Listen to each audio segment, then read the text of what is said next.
आ रहा था, आई है। आ गया तो वो अपनी हरी बात सर, रखें। हाँ, सुन रहा हूँ मैं। बताइए। Good evening sir.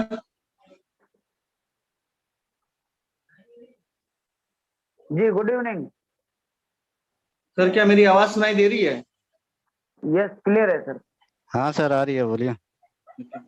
Thank you sir, thank you. सबसे पहले तो सर मैं आप सभी लोगों का बहुत बहुत धन्यवाद करना चाहूंगा कि सर इतना बड़ा प्लेटफॉर्म में सर मुझ जैसे एक छोटे लीडर को जो है बोलने का मौका मिला। और बेसिकली सर मैं जमशेदपुर से बिलोंग करता हूँ, और जो कि जमशेदपुर जो झारखंड में है, और जमशेदपुर सर फेमस है वो टाटा कंपनी वगैरह के लिए। तो सर ये क्या था, कॉन्सेप्ट जो है सर वो हम लोगों को मिला था मेरे एक फ्रेंड के थ्रू, और उनको मिला था, उनके जो अपलाइन थे वो पटना में एक प्रोफेसर है, उनके थ्रू जो है ये ऑन पैसिव के बारे में पता चला। तो सर जब पता चला, जब मेरे फ्रेंड ने मुझे बताया तो उस समय मुझे यकीन नहीं हुआ। मैं बोला कि भाई ऐसा कैसा हो सकता है कि हम कुछ भी ना करें और कोई कंपनी हमको जो है इतना पैसा दे। ये हमको ट्रस्ट नहीं हो रहा था सर। लेकिन बाद में जब फिर मैंने गूगल वगैरह में देखा और फेसबुक का कहानी मुझे पता था, तब जाके मुझे ट्रस्ट हुआ। लेकिन उस पर भी जो था सर, मैंने अपने दोस्त के बोलने पर आईडी लगा लिया था कि चलो ठीक है, मेरा दोस्त बोल रहा था एक आईडी लगा लेते हैं, कि कल को हमको ये अफसोस ना हो कि मेरा दोस्त ने जो मुझे एक अपॉर्चुनिटी दिया था लेकिन मैंने उसको गवा दिया, आज उस अपॉर्चुनिटी की बदौलत वो करोड़पति बना होगा। तो ऐसा मुझे फीलिंग आया और मैंने जो है सर एक आईडी लगा लिया।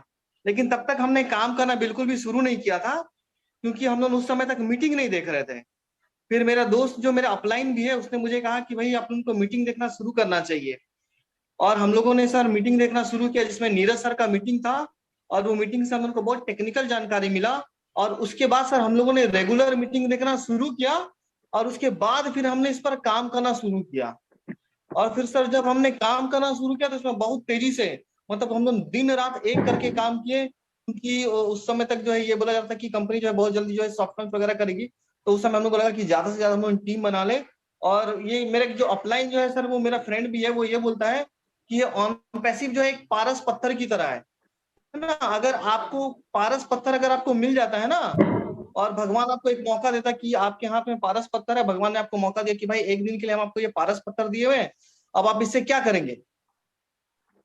तो सबसे पहले तो हम चाहेंगे कि भाई हम अपना भला करें, और अपना भला करने के बाद हम ये चाहेंगे कि जो भी मेरे दोस्त यार रिश्तेदार है, पड़ोसी है, या ऐसे जरूरतमंद लोग जो है, और हम जो है उस पारस पत्थर से उन लोगों का भला करें। तो वो हमेशा बोलता था कि ये ऑन पैसिव जो है ये वही पारस पत्थर है, इससे आप अपना तो भला कर सकते हैं, और साथ ही साथ आप ऐसे लोगों का भी भला कर सकते हैं जिनको पैसे की बहुत ज्यादा जरूरत है। तो सर इसी बीच में जो है हम लोगों ने जब प्लान दिखाना शुरू किया, फिर धीरे धीरे जो है हमारा जो है टीम बनना शुरू हुआ। तो जमशेदपुर के बाहर भी जो है, और झारखंड के बाहर इवन जो है एक मेरा आईडी जो है वो दुबई में भी लगा हुआ है। तो वो धीरे धीरे जो है टीम बनना शुरू हुआ। तो इसी प्रकरण में सर मेरे 2 डेप नीचे में जो है एक हम लोग से एक टीचर भेंट हुए, और उनका नाम जो है वो दिलीप सर है, और वो टीचर भी है, उनका अपना इंस्टीट्यूट भी है। तो वो इंजीनियरिंग का जो है वो कोचिंग वगैरह करवाते हैं, वो कंप्यूटर साइंस वगैरह का कोचिंग करवाते हैं। तो उसी बीच में जो है सर जो है वो अपना टीम को भी जो है वहां पर जो है स्टूडेंट्स को जो है वो उसको ऑन पैसिव में ज्वाइन करवा रहे थे। और उसके बाद फिर क्या हुआ कि सर ने एक दिन मुझे बोला कि देखिए एक स्टूडेंट है मेरे पास में आता है पढ़ने के लिए, हम उसको ऑन पैसिव के बारे में बताए थे, लेकिन क्योंकि आईडी अमाउंट उस समय सर 9,086 रुपया लग रहा था ज्वाइनिंग का, तो बोले कि ये बहुत ज्यादा है। तो वो उसने कहा है कि आप ये प्लान जो है मेरे पापा को समझाइए, अगर मेरे पापा माने तो क्या है कि वो ज्वाइन भी कर लेंगे, और वो जो है एक ऐसा लेवल पर है कि वो एक बहुत बड़ा टीम भी बना लेंगे। तो हमने बोला, तो ने बोला कि चलो ठीक है प्लान दिखाते हैं। तो दिलीप सर ने मुझे बताया कि सर आप संडे को आइए, आपको जो है प्लान दिखाना है। तो उस समय तक हमको पता ही नहीं था कि हम किसको प्लान दिखाने के लिए जा रहे हैं। हम गए, और उसके बाद फिर वो लड़का जो है स्टूडेंट जो है वो अपना पापा को लेकर आया उनके इंस्टीट्यूट में। फिर वहां हम लोग बैठ के फिर उनको हम प्लान दिखाने लगे। लेकिन जब हम उनको प्लान दिखा रहे थे तो मेरा प्लान सुन ही नहीं रहे थे। मतलब कि हमको लगा कि जब जितना भी हमने लोगों को प्लान दिखाया, उसमें से हमको लगा कि ये जो बंदा जो है इनको नॉलेज बहुत ज्यादा है। वो हमसे ना एक क्वेश्चन पूछे कि बोला कि आपका कंपनी का सिन नंबर क्या है। तो उस समय तक हम लोग उनको इस तरह का कोई टेक्निकल क्वेश्चन पूछे नहीं था कि व्हाट इज सिन नंबर। तो सीआईएफ हमको ये चीज नंबर, पता ही नहीं था कि सिन नंबर क्या है। सीआईएफ तो नंबर, उसके बाद क्या बोल रहे हैं सर? सीआईएफ नंबर का बोला था क्या उन्होंने? हाँ सर, सिन नंबर जो होता है ना, तो कॉर्पोरेट आइडेंटिफिकेशन जो नंबर रहता है उसके बारे में पूछा था। तो बोला सर हमको तो इसका बारे में आइडिया नहीं है। और फिर उनका जो है ना सवाल बहुत ज्यादा शुरू हुआ कि फिर कंपनी कहाँ की है, कैसी है, मतलब कि उसका जो जैसे इंटरोगेशन होता है ना, उसी तरह से हमसे सवाल करने लगे। तो बहुत ज्यादा तो हम उनका जो है बात का जवाब नहीं दे पाए, लेकिन फाइनली जो है हम जो भी थोड़ा बहुत उसको प्लान दिखाए, और फिर उसको हम अपना टैक्स इनवॉइस हमको मिला हुआ था मेल में, टैक्स इनवॉइस दिखाए, जीएसटी का नंबर दिखाए, सारा कुछ दिखाए। तो फिर वो फाइनली जो है वो बोले कि ठीक है, आप हमको जो है आप टैक्स इनवॉइस दीजिए और जीएसटी का नंबर आप हमको दीजिए। तो मैंने, सर जीएसटी का नंबर लेकर आप क्या करेंगे? बोला कि हम इसे चेक करेंगे कि कंपनी कितना लीगल है और कंपनी सही में लीगल है भी या नहीं। हमने बोला ठीक है सर। हमने उसको जो है उनको फॉरवर्ड कर दिया अपना जो टैक्स इनवॉइस था। और वो जो है ना फिर एक बात हमको बोले कि ना आपने ना बहुत बड़ा गलती कर दिया। तो हमने बोला कि सर क्या गलती हुई हमसे? बोला आपने जीएसटी के आदमी को ना जीएसटी का नंबर दे दिया, यही आपका बहुत बड़ा गलती हो गया। तो बोला क्यों सर? बोला कि अरे, बोला कि हम तो जीएसटी में ऑलरेडी है, तो तब तक हमको पता नहीं चला था कि कौन सा पोस्ट वगैरह है करके। बोला हम तो ऑलरेडी जीएसटी में। हम बोला तो सर ये तो बहुत अच्छा बात है, अगर आप जीएसटी में है या आपको उसके बारे में नॉलेज है तो आप बिल्कुल इसको चेक करवाइए, क्योंकि हम लोगों ने जो है अपने एंड पर इसको चेक किया और हमको लगा कि हाँ कंपनी लीगल है, तब जाके हम लोगों ने इस पर जो है आईडी लगाया और काम भी करना शुरू किए। तो बोला ठीक है चेक करेंगे। फिर हमसे पूछे कि कंपनी का हेड ऑफिस कहाँ है? बोला कंपनी तो सर अमेरिका की है, तो उसका हेड ऑफिस जो है ऑरलैंडो फ्लोरिडा में है। तो बोले कि मेरा रिश्तेदार भी जो है फ्लोरिडा में रहता है। हम बोले तो बहुत अच्छा बात है सर, आप वहां पर इंक्वायरी करवा लीजिए, और अगर आप सेटिस्फाइड होते हैं तो आप जो इसमें आईडी लगाइएगा, और नहीं सेटिस्फाइड होते हैं तो फिर हम लोग भी जो इसमें काम करना बंद कर देंगे, और जितना भी टीम का आईडी लगाया हुआ है उसको भी हम लोग जो है रिफंड के लिए अप्लाई कर देंगे। बोला अच्छा बात है। बोला कि हम आपको कॉल करेंगे। और फिर उसके बाद में फिर वो जो है फिर वो चले गए। और फिर हम फिर दिलीप सर से फिर पूछे, उनका नाम दिलीप सर था जो जिनका कोचिंग में प्लान दिखा रहे थे। हम बोले सर ये कौन थे, इतना सवाल हमसे कर रहे थे? बोला अरे ये उनको भी एक्चुअली पता नहीं था। वो बोले कि अरे ये जीएसटी का कोई इंस्पेक्टर वगैरह है, इसीलिए बहुत ज्यादा सवाल कर। अच्छा ठीक है। फिर उसके बाद एक हफ्ता का समय बीत गया, तब तक वहां से कोई सुनवाई नहीं हुआ। फिर उसके बाद अचानक से दिलीप सर एक दिन फोन किए और हमको आईडी और पैसा भेजे उनका बेटा के नाम से। बोले कि सर आईडी लगा दीजिएगा। तब हम देखें कि उनका बेटा का नाम है। फिर हमसे पूछे सर कि क्या हुआ, क्या? हम बोले कि जो सर जो है वो मान गए। बोला कि हाँ मान तो गए, तभी तो वो पैसा और भेजे। तो बोले ठीक है। फिर उसके बाद में वो उनका आईडी हमने लगाया, लेकिन क्या हुआ कि सर उसने जो है ना अपने कुछ कलीग से बात किया होगा, और उनको जो है ना उन्होंने पूरी तरह से नेगेटिव कर दिया। उसके बाद जो है फिर उन्होंने जो है हमसे फिर कांटेक्ट किया और हमसे मिलने का कोशिश किया। और उसके बाद उन्होंने हमें जो है अपना ऑफिस बुलाया, मुझे और मेरा अपलाइन मलकित सिंह, हम दोनों को उन्होंने अपना ऑफिस बुलाया। ऑफिस बुलाकर हम लोग से बहुत पूछताछ की। बोला कि तो कंपनी जो है लीगल नहीं है। बोला सर कैसे? बोला नहीं इसमें ऐसा ऐसा प्रॉब्लम है, ये है वो है, बहुत सारा चीज बताए। और उनके सामने में जो है एक जो है बंदा बैठा हुआ था, वो पूरा हमको साइड खोल खोल के दिखा रहा था। फिर वहां पर लगभग लगभग 3 घंटा जो है हम लोग का बातचीत हुआ। हमने अपना अपलाइन और मेरे अपलाइन ने अपने अपलाइन को कॉल किया, सारा कुछ हुआ। और फाइनली जो है उनका एक जवाब आया। बोले कि देखो कर्नाटका में जो है मेरे कलीग है, वो कर्नाटका में है। बोला कि हम इस पर जो है पूरा इंक्वायरी करेंगे, और अगर सब कुछ ठीक ठाक रहा तो हम इसमें आईडी भी लगाएंगे और काम भी करेंगे, लेकिन अगर सब कुछ ठीक ठाक नहीं रहा तो बोला फिर हम आपके ऊपर एफआईआर करेंगे। बोला चलिए ठीक है सर, एक बार आप पता करिए, पता करके बताइए। और फिर उन्होंने जो है पता वगैरह किया और फाइनली वो सेटिस्फाइड हुए। और फिर बाद में जाके जो है मुझे पता चला उनके लड़के से। हम बोले कि ऐसे ऐसे बात है कि रेलवे का भी एक फर्स्ट क्लास ऑफिसर है जो मुंबई में जो है बहुत से जो है ड्राइवर, बेस्ट का जो ड्राइवर है उन लोगों को जो ज्वाइन करवा के इतना बड़ा टीम रहा है। तब वो बोले कि मेरे पापा भी फर्स्ट क्लास ऑफिसर है। तो बोले कि क्या है, क्या पोस्ट है उनका? तब पता चला कि वो असिस्टेंट कमिश्नर है जीएसटी में। तब जाके समझ में आया। हम बोले इसीलिए वो बोल रहे थे कि भाई जीएसटी का बंदा को आपने जीएसटी का नंबर देकर एक बहुत बड़ा गलती कर दिया। लेकिन सर फाइनली जो है उन्होंने सारा इंक्वायरी करवाया, बहुत पूछताछ हुआ, और उसके बाद में वो बहुत सारा पेपर्स वगैरह मांगे जो मेरे लिए दे पाना पॉसिबल ही नहीं था। फिर मैंने धिल्लन सर को कांटेक्ट किया, उनका ईमेल आईडी मेरे पास में था। मैंने वो जो जो चीज बोला था मैंने वो सारे धिल्लन सर को भेजा, वहां से रिप्लाई आया, मैंने सब कुछ फॉरवर्ड किया। इस बीच में जो है आपका वो राजीव शर्मा सर से भी बात हुआ, दिनेश कोटियन सर से भी बात हुआ, ये सारे लोगों से बात हुआ। और उन्होंने अपने एंड पर हैदराबाद में वो सारा कुछ जो है सर अब इंक्वायरी करवाया, और वो फुल्ली सेटिस्फाइड हुए। और उसके बाद जो है उन्होंने फिर धीरे धीरे जो है इसमें टीम भी बनाना शुरू किया। तो सर ये जो है स्टोरी था वो कमिश्नर सर का, उनका नाम मिस्टर एमडी इकबाल है, और वो जमशेदपुर में ही है। और तो फिर जो है इस वजह इस हिसाब से फिर जो है सर सारा हम लोग का ये हुआ। और फिर बाद में जब हम लोग को पता चला तो फिर कि वो असिस्टेंट कमिश्नर है, तो इसको फिर हम लोगों ने भी जो है अपने टीम के लिए जो है एक ऐसा स्टोरी बनाया कि टीम भी जो इसको सुन के जो है मोटिवेट हो और फिर धीरे धीरे उसका जो है लोग आईडी लगाएं। क्योंकि अगर कोई डिस्ट्रिक्ट का अगर कोई असिस्टेंट कमिश्नर जो है अगर वो आईडी लगा रहा है इस कंपनी में और वो भी पूरा इंक्वायरी कर कर, तो फिर तो हम ये बोलना चाहिए कि अगर हम किसी के भी पास जाते हैं और ये कहानी उनको बताते हैं तो उसको तो आंख बंद करके आईडी लगा लेना कि भाई हम लोग से तो ज्यादा एडुकेटेड और वो A1 क्लास ऑफिसर है और उनके पास में इतना लिंक्स वगैरह है, वो बैठे बैठे सारा जानकारी निकाल सकते हैं। जब वो सेटिस्फाइड हो गए तब तो हम लोगों के मन में एक भी सवाल नहीं आना चाहिए कि कंपनी लीगल है कि नहीं है, और हम लोगों को बिल्कुल भी जो है पारस पत्थर की तरह जो है इसको जो है इस्तेमाल करना चाहिए। बस सर यही कहानी था। और thank you very much sir. Dinesh sir आपका भी बहुत बहुत धन्यवाद कि आपने मुझे जो है बोलने का मौका दिया। हरीश जी, सपना जी कुछ पूछना चाहती हैं सर आपसे। हाँ बोलिए मैडम। जी थैंक यू हरीश सर। थोड़ा सा मैं आपसे जानना चाहूंगी कि क्या उन्होंने डिटेल्स मांगी, क्या वेरिफिकेशन की, क्या डॉक्यूमेंट्स आपसे मांगे जो आपने कलेक्ट करके जीएसटी सर को दिए, वो प्लीज आप शेयर करना चाहेंगे?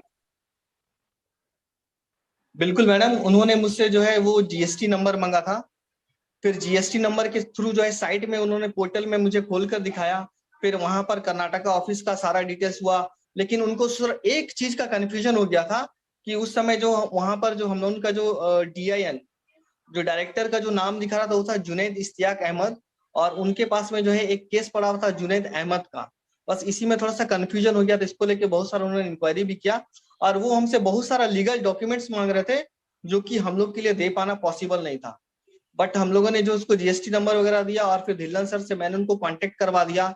बाकी धिल्लन सर ने भी जो है उस पर बातचीत वगैरह किया और बस फिर इसी से फिर सारा कुछ हुआ। और उन्होंने जो है अपने लेवल पर सारा इंक्वायरी का, एक्चुअली उनका जो डॉक्यूमेंट जो था जो वो मांग रहे थे वो मैं आपको बता रहा हूँ, वो तो मैं उनको प्रोवाइड नहीं करा पाया।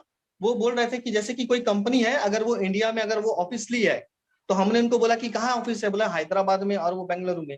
तो बोले हैदराबाद में नया ऑफिस खुला हुआ, सारे लीडर्स वगैरह वहां गए थे, वहां पर जो है काम वगैरह चल रहा है, वो सारा सॉफ्टवेयर वगैरह वहीं डेवलप हो रहा है। तो बोले कि ऑफिस जो लिए हैं तो कोई ना कोई बिल्डिंग में लिए होंगे। हम बोले बिल्कुल बिल्डिंग में लिया है। तो बोले कि उसका कुछ ना कुछ तो कॉन्ट्रैक्ट हुआ होगा, जिसका भी बिल्डिंग हो या जो भी हो एक कॉन्ट्रैक्ट हुआ होगा ना। बोले कि हाँ सर कॉन्ट्रैक्ट तो बिल्कुल हुआ होगा, क्योंकि हम लोगों को पता है कि 9 साल के लिए जो है लीज पर लिया गया है। बोले हमको वो कॉन्ट्रैक्ट पेपर चाहिए। हम बोले सर कि वो कॉन्ट्रैक्ट पेपर हम आपको कैसे ला के देंगे। बोले तो मेरा बस का बात नहीं, हो तो आपके बस का बात है, आप उसको खुद से इंक्वायरी करके पता कर लीजिए कि वो सच में जो है वो कॉन्ट्रैक्ट हुआ है नहीं हुआ, लीज पर लिया है नहीं लिया है। तो उन्होंने जो है ना मैडम फिर अपने लेवल पर ही वो सारा कुछ जो है इंक्वायरी किया, और इंक्वायरी करने के बाद उन्होंने जो है सेटिस्फाइड भी हुए, और फिर धीरे धीरे उन्होंने जो है कुछ टीम बनाना शुरू किया। जी thank you Harish sir, thank you. और अभी मेरे जो को होस्ट है Sampat Patel sir, sir please आपके कुछ क्वेश्चन है अपने जो आज के गेस्ट हैं उनको आप पूछिए और अभी वेबिनार को कंडक्ट कीजिए सर। Thank you. बहुत बहुत स्वागत है मेरी संपत पटेल सर आपका। जी मेरी आवाज क्लियर आ रही है ना? जी सर आवाज क्लियर है आपकी। जी जी जी, पहले तो मैं दिनेश सिसोदिया सर का बहुत बहुत धन्यवाद देना चाहूंगा कि आज इनकी वजह से हमें हरीश कुमार जो कि पैसे से आई थिंक टीचर हैं, और RK सर हैं, और एक शायद संतोष जी आई थिंक हमारे बीच में अभी नहीं आ पाए हैं, शायद ज्वाइन होंगे सर दिनेश जी। राहुल जी को सर राहुल जी से कंफर्म करता हूँ। चलिए कोई इश्यू नहीं। तो बहुत बहुत सर आपका धन्यवाद, मैं पूरी टीम की तरफ से और जो भी हमारे बीच में फाउंडर हैं उन सब की तरफ से कि इतनी गजब की आपने हरीश सर आपने जानकारी दी। वैसे हमें, मैं बता देता हूँ, इतना नॉलेज भी नहीं था, आपने ऐसी बातें बताई कि हमें कुछ जानने का अवसर मिला। तो सर मेरा एक, अगर आपने कहीं टेक्निकल बातों में सीखा हो तो CIM के बारे में थोड़ा सा आप यहाँ पे हमारे सभी दर्शकों को बताएंगे तो सर, क्योंकि ये क्लियरेंस अभी तक किसी को है नहीं सर। हरीश बिल्कुल सर। बिल्कुल बिल्कुल बिल्कुल बताऊंगा सर। जैसे जी कि कोई भी थैंक यू कंपनी, जैसे सर कोई भी कंपनी जो है वो अगर वो रजिस्टर्ड होती है ना सर, तो वो 3 तरह से होती है। एक LLP जो हमारी कंपनी है, एक प्राइवेट लिमिटेड होता है, और एक जो है पब्लिक सेक्टर की कंपनी होती है। तो ये जो CIN जो होता है ये होता है कॉर्पोरेट आइडेंटिफिकेशन नंबर, कि कोई भी कंपनी जब वो MCA में जो रजिस्टर्ड होती है ना, और उसमें जो है सर उसको एक नंबर मिलता है। ठीक है, जब वो रजिस्ट्रेशन करती है, जैसे GST का नंबर होता है उसी तरह से सर उस कंपनी को जब वो रजिस्ट्रेशन करती है एमसीए में, उसमें जो है उसको जो है सर एक नंबर मिलता है, वही होता है कॉर्पोरेट आइडेंटिफिकेशन नंबर। और ये जो है उस स्टेट के द्वारा जो है सर जारी किया जाता है। आरओआई जो है उसको जो है ये नंबर को जो है जारी करता है। और हर कंपनी का सर अपना अलग अलग नंबर होता है।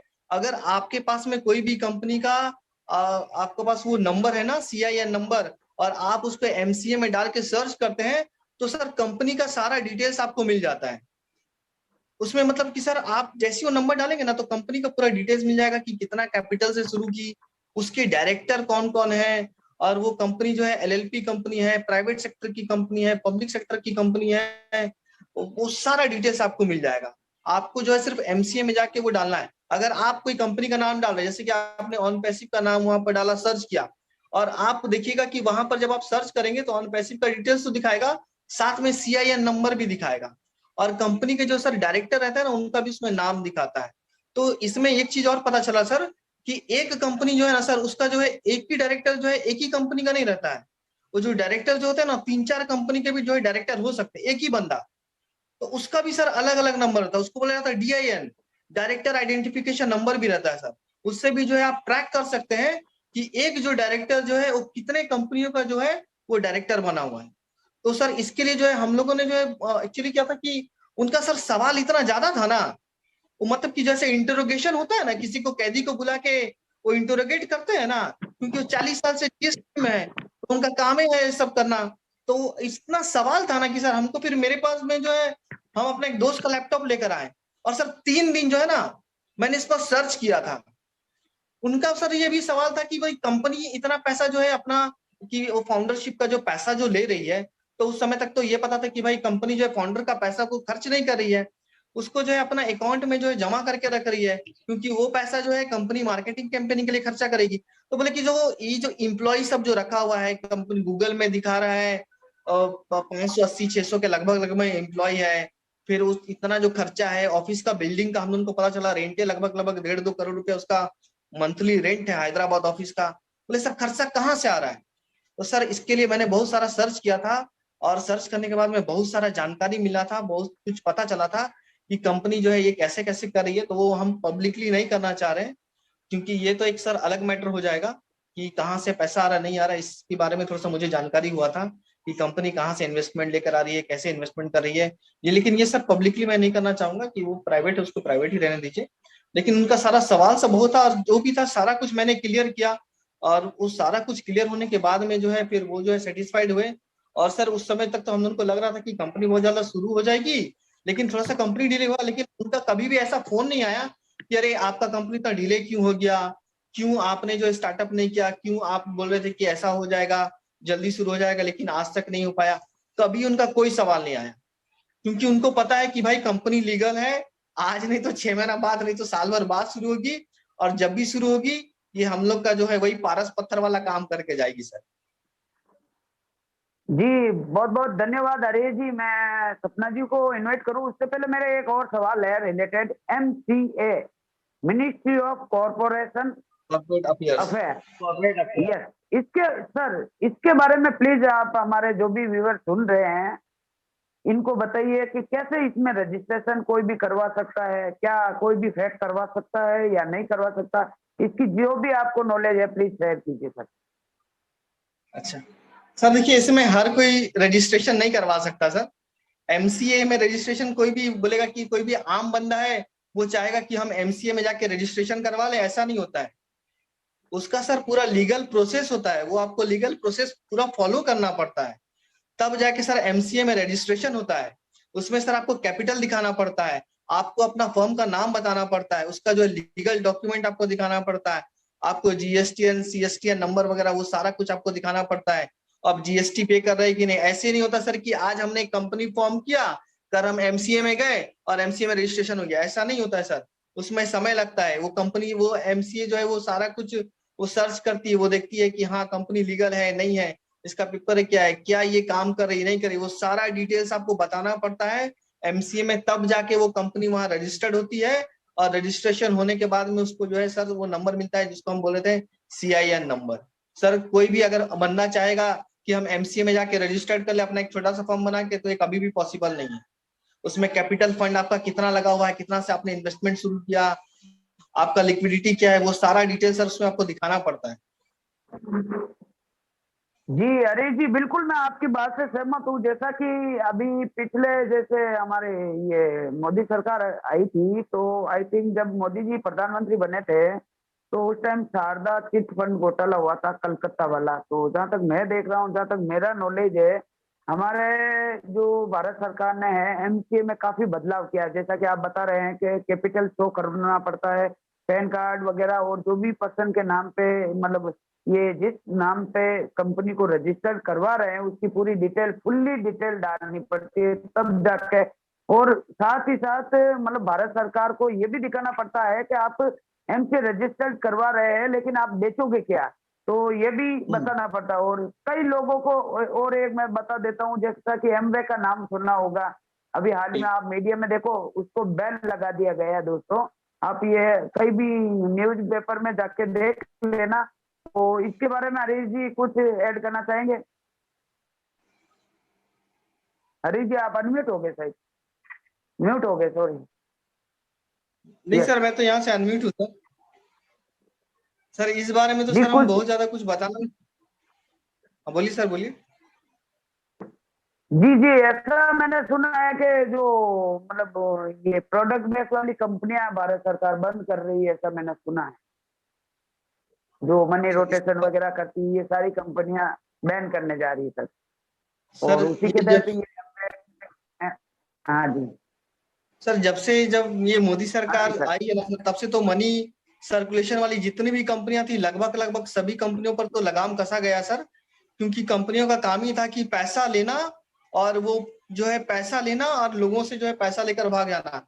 सर जब ये ऑन पैसिव के बारे में जब हम सर्च कर रहे थे ना, तो उस समय एक हमको वो पता भी चला था कि मनी सर्कुलेशन कंपनियां कैसे काम करती है। तो थोड़ा सा मैं उसके बारे में आपको बताऊंगा। उसको बोला जाता है पॉन्जी स्कीम या पिरामिड स्कीम बोला जाता है। तो मनी सर्कुलेशन कंपनी क्या करती है ना, एक छोटा सा फर्म बनाती है और उसका स्टार्टअप कुछ नहीं रहता है, कोई फंड नहीं रहता है। और वो क्या करती है, वो जो है कुछ कुछ लीडर को पकड़ती है, ठीक है, उनको जो है पैसा देती है और बोलती है कि भाई आप मेरे कंपनी के लिए काम कीजिए, आप जो है टीम बनाइए और उसमें पैसा मिलता है। तो आप जब ज्वाइनिंग करते हैं तो ज्वाइनिंग अमाउंट पर जो है आपको जो है कमीशन मिलता है।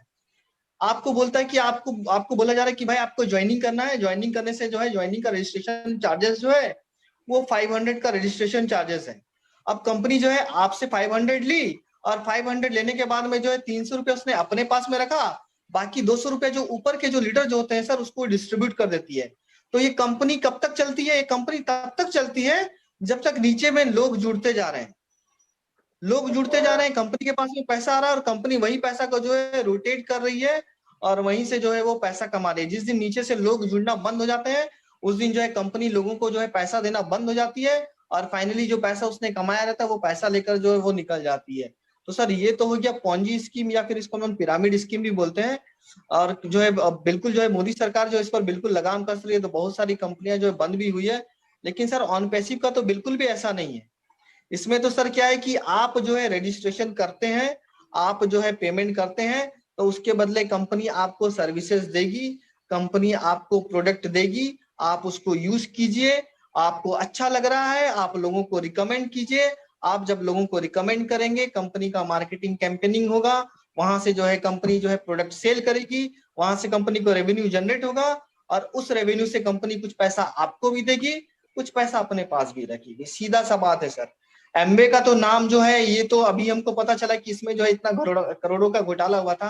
लेकिन अगर सर हम पहले चले जाए, एमएलएम लेकर आने वाली वर्ल्ड की एक पहली कंपनी थी, तो उसमें सर सीधा सा कॉन्सेप्ट था कि भाई आप प्रोडक्ट खरीदिए, कंपनी का टर्नओवर बढ़ाइए, आप कंपनी का टर्नओवर बढ़ाने में मदद करते हैं और हम उसके बेसिस पर आपको कमीशन देते हैं।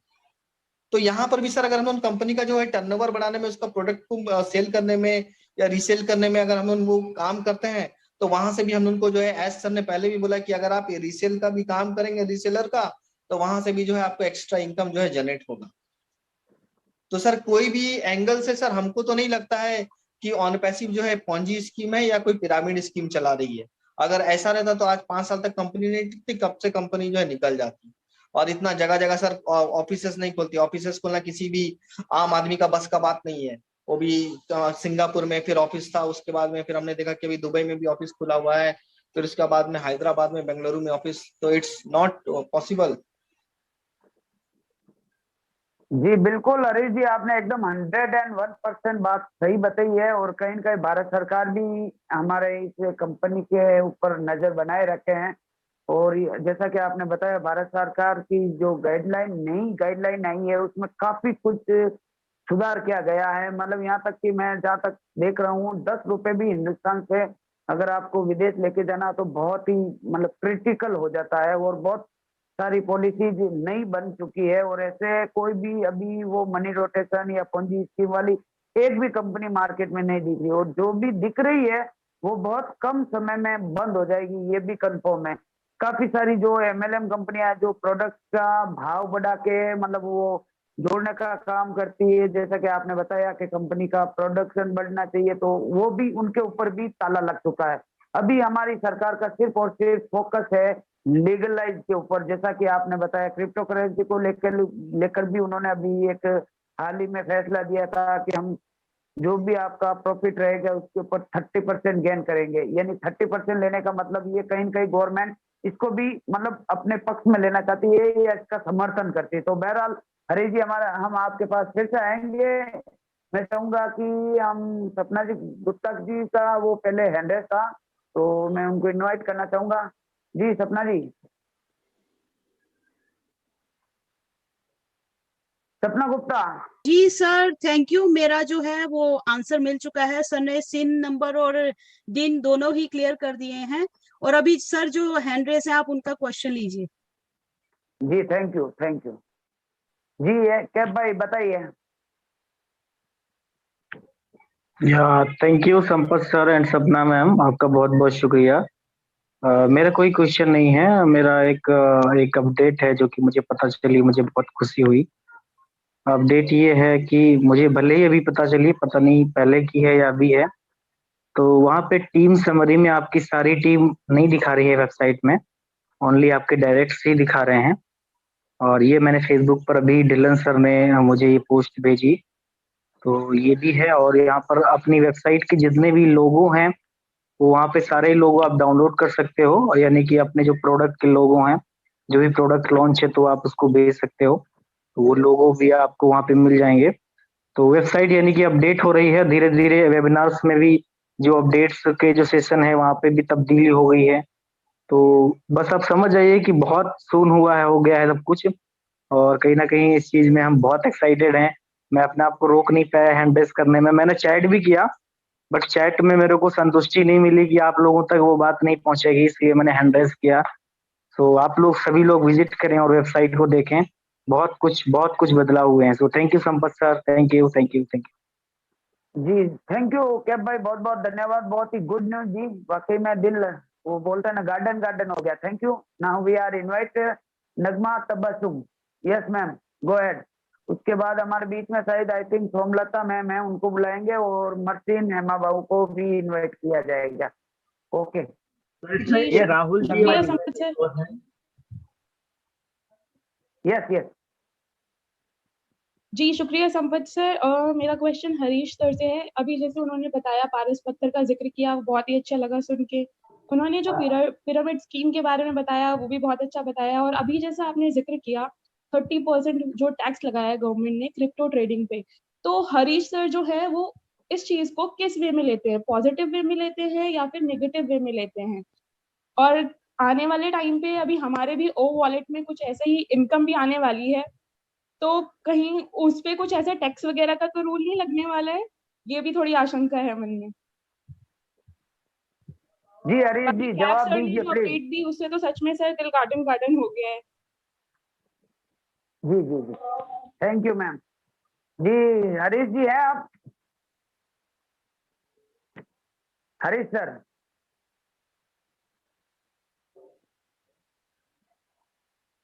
मैम मैं आपके क्वेश्चन का जवाब मैं देता हूँ। जहाँ पर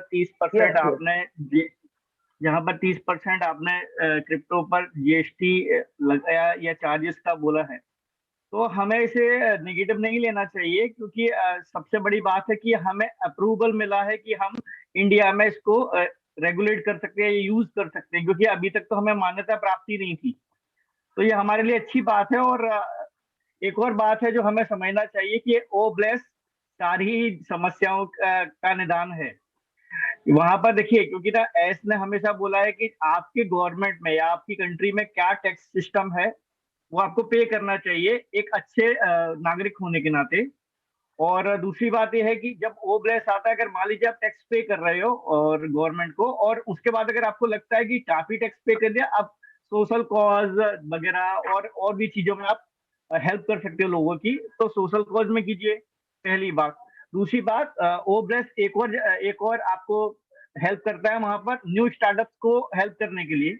आप किसी भी ऐसी कंपनी जो ऑन पैसिव जिसे लेके आएगा आपके ऑन पैसिव प्लेटफॉर्म पर लेके आएगा, और जो वहां रजिस्टर्ड होंगी, उन कंपनीज को आप इन्वेस्टमेंट कर सकते हैं। जैसे कि मान लीजिए आज ऑन पैसिव को बनने में करीब करीब 4 साल लगा, और यहाँ पर ये करीब करीब 13 लाख फाउंडर बनने में क्या उतने ही साल लग गए। पर अगर सोचिए कि हमारी कंपनी किसी नई एक कंपनी को जगह देती है अपनी ओ ब्लेस के अंदर, और वो उनको न्यू स्टार्ट को डेवलप होने के लिए वहां पर ना जो मनी चाहिए, अगर यहाँ पर हमें अच्छा खासा इनकम आ रहा हो, मान लीजिए लाखों रुपए आ रहे हैं आपको, हजारों रुपए आ रहे हैं, और आपको ये बोला जाए कि अगर एस मोफारा वहां पर आके बोलते हैं कि इस ब्रांड को आपको इतनी मदद करना है, मैं कहता हूं कि पहले ही सेकंड, क्या मैं पहले दिन में ही उसके पास में जितना भी उसे रिक्वायरमेंट अमाउंट चाहिए होगा, रिक्वायर अमाउंट, वो उसके पास में तुरंत मौजूद होगा। तो आप सोचिए कि ये जो कंपनी है, जो न्यू स्टार्टअप है, ये अपने आप को बेहतर तरीके से डेवलप कर पाएगा। जब डेवलप करेगा तो सीधी सी बात है कि जो वापस से जो रेवेन्यू मिलना है यहाँ से, वो प्रॉफिट कहाँ जाएगा, वो हमारे पास ही आना है। मतलब सोचिए, आपने एक कंपनी को मदद किया ऑन पैसिव को, वो भी एक नया स्टार्टअप है, उसको आपने मदद किया। वो स्टार्टअप आज इतना विकराल रूप ले चुका है कि आपको कई कंपनीज में, या ये बोलूं मैं हजारों लाखों कंपनियों में साझेदारी करने का मौका देगा। क्योंकि आप इंडिविजुअल अपने लेवल पर एक कंपनी की कल्पना भी नहीं कर सकते हो, लेकिन यहाँ पर आपको इतना बड़ा बिजनेस दिया है, और इतनी बड़ी अलग अलग कंपनी किसी भी सेक्टर की हो, वो रोबोटिक साइंस हो, वो एजुकेशन हो, वो हेल्थ हो, किसी भी सेक्टर में वहां पर जाने का मौका देगा। ये तो हुई दो बात, सोशल कॉज और न्यू स्टार्टअप। तीसरा है जो बिग जाइंट्स हैं, वहां पर भी आप वहां पर भी पैसा निवेश कर सकते हो। ये तीन है। ओ ब्लेस काफी बड़ा प्रोडक्ट है, बहुत कम जानकारी है अभी हमें, और जैसे जैसे ओ ब्लेस ओपन होता जाएगा उसके और भी जो फायदे हैं वो समझ में आएंगे, क्योंकि एनजीओ जुड़ना है उसके साथ में, कंपनी जुड़नी है, बहुत बड़ा काम होना है उसके अंदर में।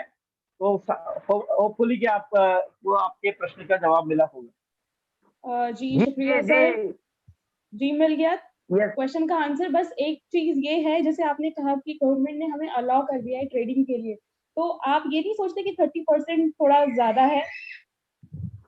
मैम देखिए, शुरुआत तो हुई है, कम से कम हम ये माने कि देखिए अगर इसको बैन कर देते हैं तो बहुत सारे इंडिया में, आप आज के समय में देखिए लाखों लोग ऐसे हैं, या जो यूथ है खास करके, वो ट्रेडिंग कर रहा है। और अब और ऐसा नहीं है कि उस पर कोई बंदिशें हैं, लेकिन अगर सोचिए कि अगर पूरे पैसे को या अमाउंट को पूरे को अगर इनलीगल घोषित कर दिया जाए और उनके ऊपर बैन लगा दिया जाए, या उनके ऊपर कोई ऐसी कार्रवाई हो जो उनका करियर ही बर्बाद कर दे, उससे बेहतर ये है कि वो 30% गवर्नमेंट पैसा ले ले, और उस 30% के जरिए आपकी जो भी अमाउंट है वो लीगल हो जाए। तो ये घाटे का सौदा नहीं है मेरी नजर में, ये बेहतर एक विकल्प है हमारे लिए। और जैसे जैसे हाँ जी बोलिए। अगर लॉस भी होगा तो उसका भी एक वही है क्राइटेरिया, जैसे अगर किसी को लॉस हो रहा है नो नो नो नहीं, नो, मैं इसमें ऐड करना चाहूंगा। मैम अभी ये है कि अभी